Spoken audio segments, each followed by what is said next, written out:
Hola, ¿qué más? Les habla tu agrónomo virtual y bueno, espero que sus cultivos estén sanos, atractivos, rentables, sostenibles, mejor dicho, que la estén rompiendo con esas cosechas y sobre todo estén generando muchísimo empleo. Últimamente hemos estado buscando nosotros como agricultores y como agrónomos, como asistentes técnicos, otras alternativas para volvernos más óptimos en la fertilización y aumentar las rentabilidades y sobre todo pues en estos climas tan adversos. Por ejemplo, les cuento, acá en Colombia hay una sequía tremenda, sobre todo en el oriente antioqueño. Tenemos una sequía donde las lluvias han sido muy poca y se nos ha visto muy limitada la producción. Entonces, esa búsqueda de nuevas herramientas pues nos ha impulsado a buscar otras alternativas de bajo costo que nosotros mismos podamos hacer e inclusive podamos utilizar. Inclusive pues casas comerciales las venden, pero no pueden llegar a ser tan eficientes ya que estos microorganismos no actúan de igual manera en los diferentes territorios. Entonces, antes de explicarte este tema del que vamos a hablar, me gustaría que te suscribieras a mi canal y des en la campanita para que reciba la notificación cada vez que montemos un nuevo video, porque créeme, esto va a ser información realmente valiosísima que nos va a ayudar mucho a tener un cultivo en óptimas condiciones. Entonces, el tema que vamos a ver hoy se trata de los microorganismos de montaña. ¿Sí? Últimamente nos los han mencionado mucho como una alternativa para disminuir la fertilización en el momento y aumentar estos microorganismos para hacer más eficiente esa fertilización. Sin embargo, pues nosotros debemos tener en cuenta que la fertilización nosotros no la podemos parar. En estas sequías, ¿qué podemos hacer? Cambiar la fertilización edáfica por hidrosolubles y tener buena presencia de agua. Si usted no tiene buena presencia de agua, pues estamos jodidos, ¿sí? Porque el agua pues es el vehículo principal de los hidrosolubles y para los edáficos pues también para poderlos disolver. Entonces es un tema bastante interesante. Vamos a tocar los microorganismos de montaña. ¿Por qué? Porque es que necesitamos saber en realidad qué son los microorganismos de montaña y para qué sirven y por qué actúan, cómo actúan y por qué son tan buenos y por qué los utilizamos actualmente. Resulta que los microorganismos de montaña son unos inóculos microbianos que se encuentran en la materia orgánica, en la tierra capote que nosotros llamamos, de suelos que no están intervenidos por el hombre, principalmente en la montaña, en los bosques, ¿sí? En los bosques cercanos a nosotros. Por ejemplo, acá en mi casa, al frente hay un bosque, al lado hay un bosque, en la parte de atrás hay un bosque. Estamos rodeados de mucho bosque nativo o lo que nosotros llamamos comúnmente cejas de montaña que no son intervenidas por el hombre. Además, las organizaciones nacionales, ambientales, naturales, agropecuarias no permiten que estas zonas hasta cierto punto sean intervenidas por el hombre debido a eso. Pero entonces nosotros le podemos sacar el máximo provecho a eso. ¿Por qué? Porque, muchachos, esto tiene unas características, mis queridos agricultores, ¿cierto? ¿Cuáles son esas características? Resultan que esos microorganismos de montaña, ese inóculo microbiano, eso es un super ecosistema enorme. ¿Por qué, mis queridos agricultores? Porque eso tiene de todo, absolutamente de todo, ¿sí?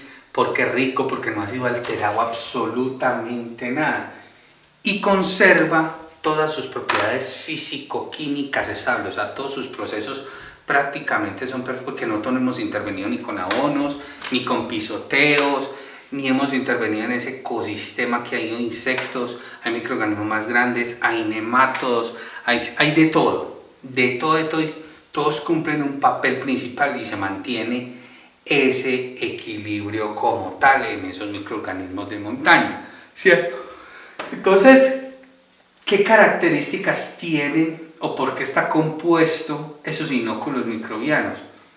Están compuestos por bacterias fototrópicas, o sea que intervienen en procesos fotosintéticos de rayos ultravioleta, absolutamente todo, y captan todo eso para hacer todos los procesos de degradación, de asimilación, transporte, solubilización, ¿sí? Y producción de aminoácidos, enzimas, que todos los conocemos.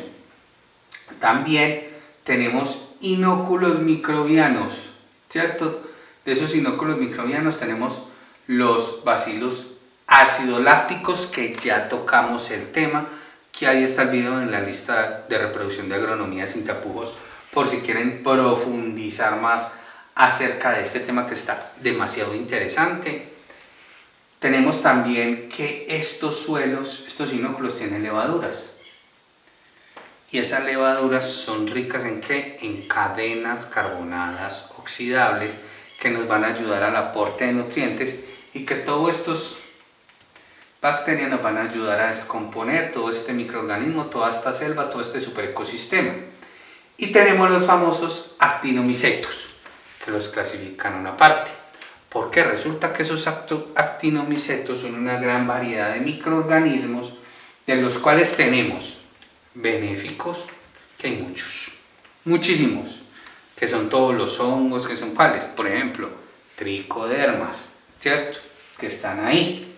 Y tenemos, desafortunadamente, hay patógenos, ahí están. O sea, eso no es, como les digo, un oasis, una utopía, donde no existen enfermedades, donde no existen hongos fitoparásitos, donde no existen bacterias malas, donde no existen nematodos que se alimentan de raíz, donde no existen insectos. Sí existen esos patógenos ahí, ¿sí? Existen en todo este super ecosistema, existen.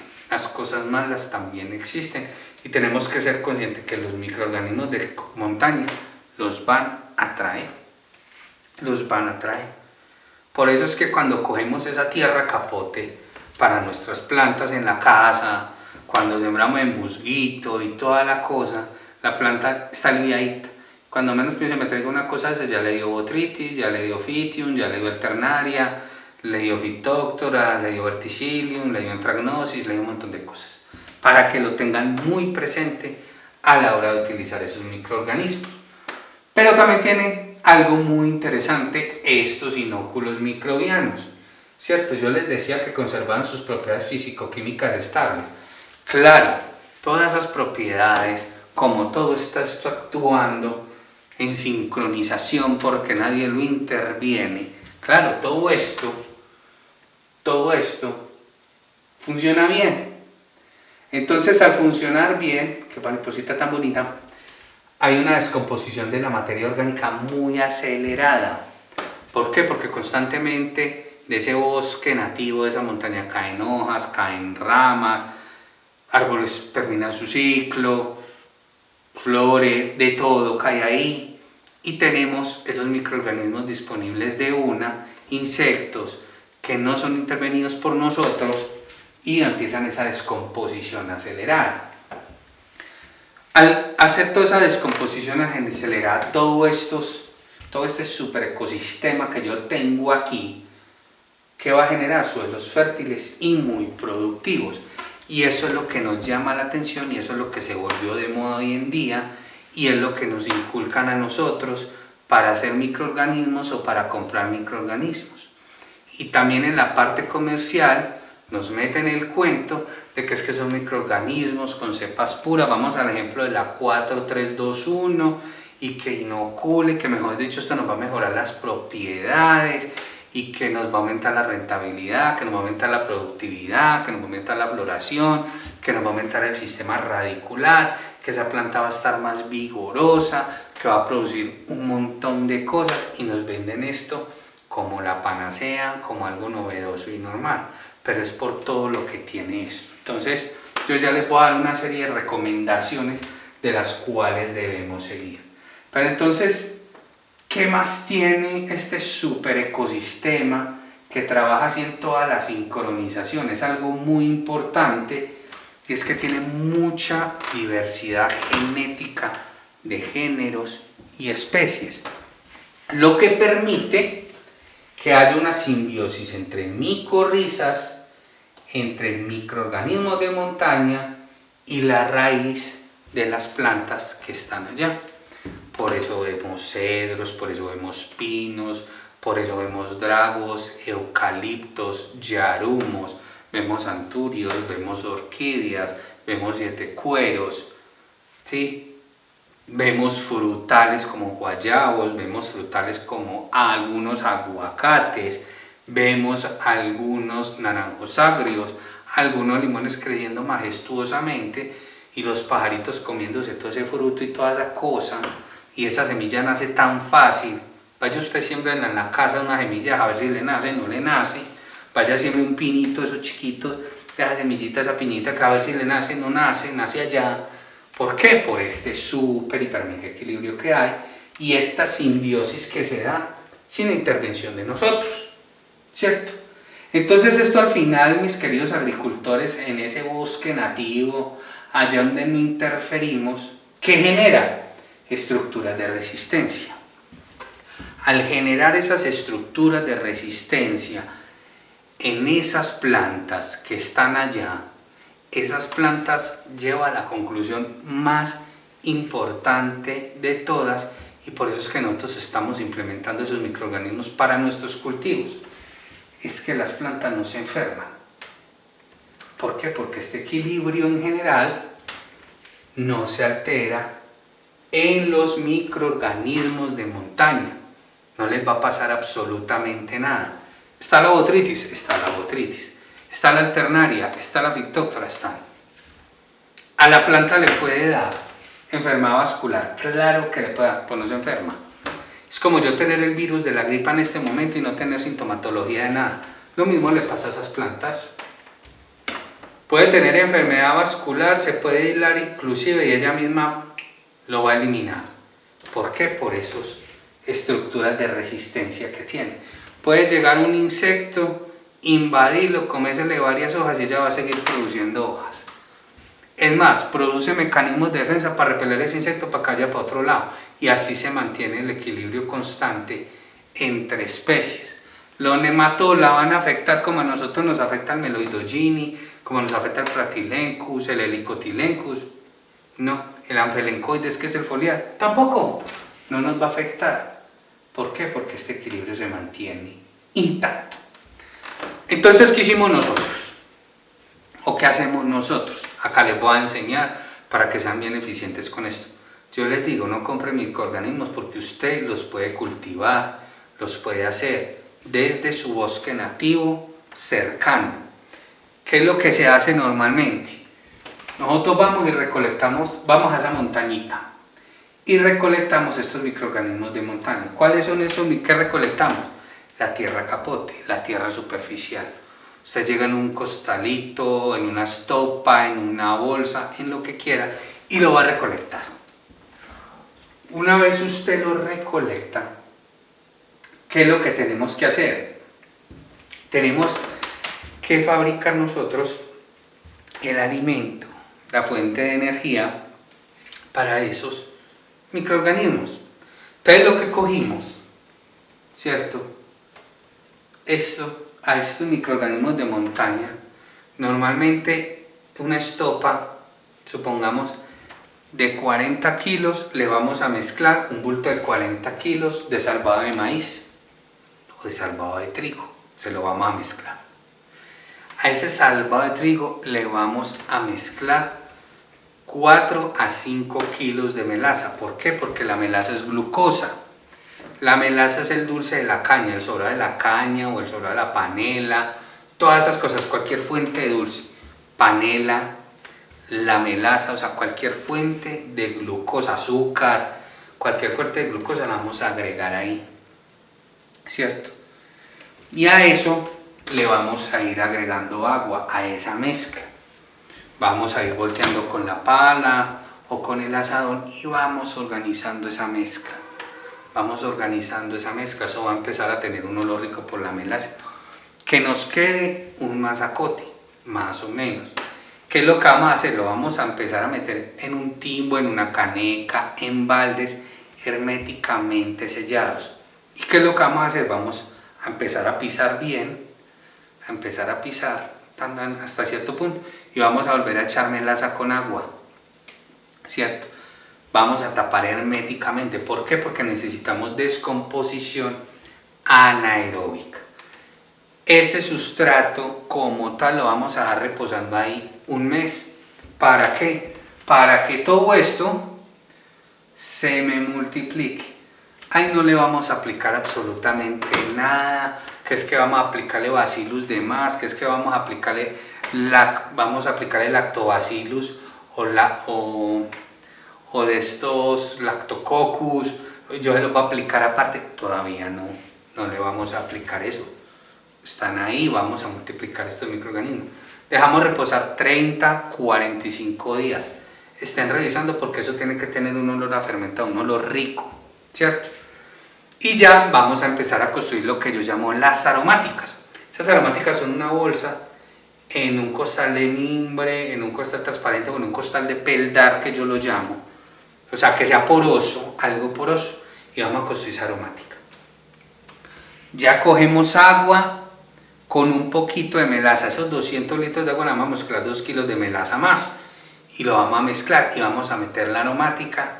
Sellamos herméticamente y dejamos un tubito, algo para que respire y salga el aire, no mucho, o sea, no lo va a dejar destapado del todo, ¿cierto? Colocamos una estopita, un trapo, sellamos y que ese tubo salga para poder que respire en una botellita y vaya saliendo todo ese exudado. Eso va a oler a fermentado, demasiado rico, y se deja 30 días. Y ya ese timbo de 200 litros de agua lo puedo utilizar, ¿en dónde? En mi suelo, para empezar a mejorar todas estas condiciones. Lo puedo utilizar como yo quiera. Lo puedo utilizar en el suelo, en los materitos que yo tenga en las matas, y va a ser un proceso en el cual se va a ir adaptando esos microorganismos. Eso no va a ser de la noche a la mañana, eso no le va a mejorar todas las condiciones. Mis queridos agricultores, a ese timbo líquido no le agreguen aminoácidos, no le agreguen fertilizantes, porque he visto algunos asistentes técnicos, colegas, que llegan y le agregan aminoácidos, que algas marinas porque tienen cadenas de carbono oxidables. Eso no les va a servir para nadie. A mí lo que me interesa es activar y multiplicar los microorganismos para yo aplicarlos en el suelo. A mí no me interesa nada más en el momento. Ya la fertilización con aminoácidos, algas marinas, fertilizantes, todo eso viene después. Porque yo he visto la gente tirarse los microorganismos de montaña por ponerse a aplicarle otras cosas. Si quieren lactobacillus, lactococcus en esa sustancia, un poquito de leche. Recuerden, tricodermas, lactobacillus, bauberias, Bacillus subtilis, Bacillus thuringiensis, Bacillus pumilus, ¿sí? Beta-rhizome, todos compiten por nutrientes y cosas, y en las melcochas no sirven. Las melcochas me alteran ese equilibrio. Mantenga el equilibrio de sus microorganismos solitos, lo otro lo va anexando. Si es un producto que ya viene embotelladito, su tricoderma lo tiene aparte, sembradito por allá en el arroz, o tiene su lactobacillus aparte, ¿para qué se lo vas a mezclar los microorganismos de montaña? Déjenlos aparte. Ese es el consejo que yo le doy. Entonces, mis queridos agricultores, yo espero les haya gustado este video. Recuerden dar manito arriba, compartir y dejar sus comentarios en la parte de abajo, porque créanme, mis queridos agricultores, esto es información realmente valiosa que nos va a ayudar a tener un cultivo más sano, más atractivo, más rentable y más sostenible. Nos vemos en un próximo video. Les mando un fuerte abrazo y que tengan un feliz día. Chao, chao.